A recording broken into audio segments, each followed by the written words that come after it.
Need inimesed, kellele meeldib oma lemmiklooma igale poole kaasa võtta, peaksid küll järgnevad 5 nädalat meie saadet vaatama.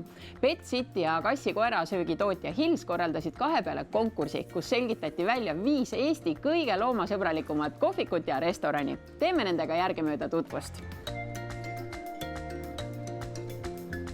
Pet City ja Hills on teinud ühe väga-väga vahva konkursi, selgitamaks välja Eesti kõige loomasõbralikumat restorani. No kust siuke mõte tuli?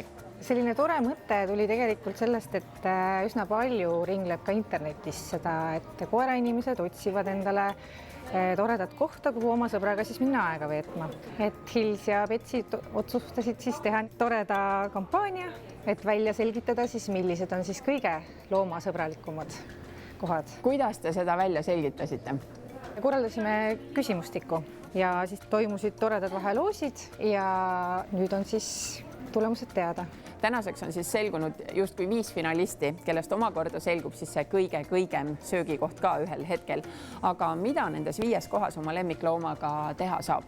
No esiteks on kindlasti väga oluline teada inimestele, et nad üldse võivad minna sinna oma lemmikloomaga. Ja ma arvan, et see on juba väga suur samm edasi, et kohvikud ja ütleme toidukohad on sellise sammu astunud. Et ma arvan, et kindlasti pakutakse vett koertele ja on ka neid, kes siis pakuvad erinevaid menüüsid, et näiteks maiuseid, et on ka neid kohti, kus Hilsi-maiuseid pakutakse, et minu poolest nagu väga suurepärane ettevõtmine just ja tegelikult väga armas nendest toidukohtadest, et nad teevad sellist asja. Et see on kindlasti tõusev trend. Niisiis, järgnevad 5 nädalat viib loomasaade teid ka erinevatesse kohvikutesse ja restoranidesse. Täna Vesivärava kohvik Tallinnas. Tere, Katrin! Tere. No Vesivärava kohvikule võib õnne soovida. Te saite hiljuti 21-aastaseks. Kui mitu aastat sellest ajast on lemmikloomad teie kohvikusse tere tulnud? No tegelikult kogu aeg. Aga selle Kadri Tallige hingekirja oleme me üks 10 aastat tagasi juba saanud ja koerte küpsisid valmistame kuskil 8 aastat. No mis nüüd minu ja minu lemmikuga juhtub, kui ma tulen Vesiväravasse neid maailma kõige paremaid saiakesi sööma ja seda kohvi jooma? Juhtub see, et teie peate oma saiakes endale ostma, aga koer saab kindlasti 2 küpsist vähemalt. Esmatulijad teinekord ka rohkem. Kuidas te selleni üldse jõudsite, et te lausa oma enda küpsiseid siin loomadele tegema hakkasite? Tegelikult natukene laiskusest.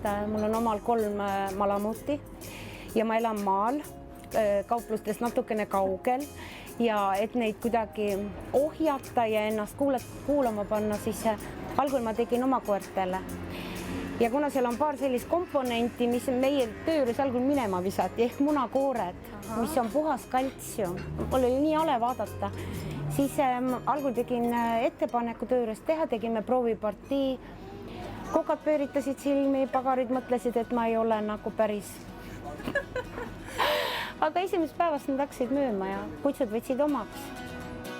Mulle tundub, et Vesivärava kohvik on selline kohvik, kus inimesed, täpselt needsamad inimesed ongi need 21 aastat järjest käinud, sest teil on siin nõnda soe vastuvõtt alati olnud, et kas koertega on ka nii-öelda püsikundesid? Absoluutselt, me teame enamus koeri nimepidi, enamus.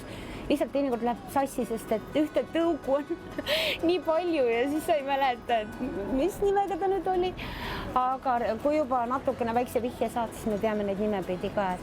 Miks üldse selline vajadus tekkis koera kohvikusse lubada või kaasa võtta? Et need jäeti tänavale, inimesed ei julgenud nendega sisse tulda, aia külge seoti kinni. See tegi nagu kurvaks, nad olid nii õnnetud seal rivis. No ja kuidas sa siis naudid oma kohvi ja saiakest, kui koer ukse taga ulub? Absoluutselt ja pererahvas hakkas ka kiirustama, et noh. Ja miks mitte? Just nagu inimestegi puhul tegelikult on oodatud ju head ja viisakad ja lahked kliendid, et kas koertel on ka mingisuguseid iseloomuomadusi, mis siin eriti teretulnud on ja mille võib-olla võiks ukse taha jätta? No agressiivseid koeri muidugi ei taha. Ja meil tegelikult ei käigi neid. Eks pererahvas tunneb oma looma, teab, kuhu ta võib temaga minna, kus piirini, eks ju. Meil ei käi kurjasid koerid, meil on väga sõbralikud ja toredad kutsad. Meil käib ka jäneseid ja kiisusid ja... ja peab arvestama, et see koer nende lahkel loal loomulikult saab mitu küpsist ja võib-olla hiljem juhtub seesama nagu paljude koertega, kes keelduvad jalutamast teist teed pidi, mis ei möödu meie kohvikust.